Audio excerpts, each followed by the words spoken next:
సరే చెర్లలో పూటికలు తీస్తున్నారు, బాగానే ఉన్నది. మరి కానీ మరి దీని పరిస్థితి ఏంది? ఇప్పుడు దాని మీద ఉన్న శ్రద్ధ మరి దీని మీద లేదా?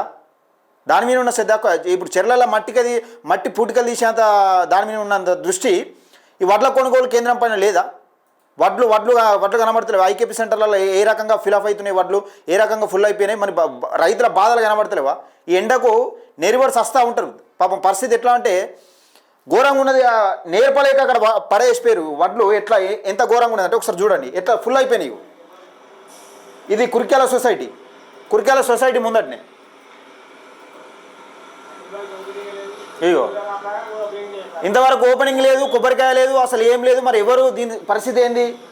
ఎట్లా అనిపిస్తుంది అంటే అమ్మా నాన్న లేని అనాథలు ఇట్లా దీనంగా ఎట్లా చూస్తారో, ఎవరన్నా మాకు వెనక ముందు లేరు, మా పరిస్థితి ఏంది అని ఇట్లా చూసినావు. సేమ్ అట్నే ఉన్నది. మమ్మల్ని ఎవరన్నా కొనుర్రి కొంటే బాగుంటుంది, ఎండిపోయి మేము పలిగిపోయేటట్టున్నామని వడ్ల గింజ చూస్తున్నట్టు అమ్మా నాన్న లేని అనాథలు ఎట్లయితే చూస్తారో ఆ రకంగా ఈ వడ్లు చూసినట్టు అనబడుతుంది నాకైతే.